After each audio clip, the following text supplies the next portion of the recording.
प्रशांतच्या कुटुंबियांचा असा दावा आहे की त्यांनी प्रशांतला 15 दिवसांपूर्वीच लग्नासाठी विचारलं होतं, पण त्याने स्पष्ट नकार दिला होता। तरीही त्या मिनिटाला माझ्या भावाला फोन करत होत्या आणि त्याला मानसिक त्रास देत होत्या। माझ्या भावाने जर का त्यांचा मानसिक छळ केला असेल तर त्यांचे कॉल्स वगैरे असते, पण असं काहीही नाही। या उलट मॅडमच माझ्या भावाला कॉल करत होत्या। काही दिवसांपूर्वीच त्यांचे आई बाबा आले होते। जर का प्रशांतने त्यांना त्रास दिला असेल तर मग त्या त्यांच्या आई वडिलांना काहीच का बोलल्या नाहीत? आमच्या आई वडिलांना डॉक्टर मॅडम मुलीसारख्या होत्या, त्यांनी त्यांना पण काही का सांगितलं नाही? या प्रकरणाची चौकशी व्हायला हवी। तर प्रशांत बनकरच्या आईंनी अशी प्रतिक्रिया दिली की मॅडम तर आमच्या मुलाला दादा बोलायच्या, त्या आम्हाला घरच्यासारख्या होत्या। त्यांनी आमच्या मुलाचं नाव या प्रकरणात का घेतलं?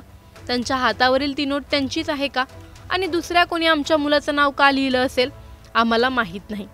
बनकर कुटुंबियांच्या या वक्तव्यात एक गोष्ट समोर येते, ते म्हणजे डॉक्टर मॅडम सतत टेन्शनमध्ये असायच्या आणि आम्ही विचारलं तर त्या ऑफिसचं टेन्शन आहे असं म्हणायच्या।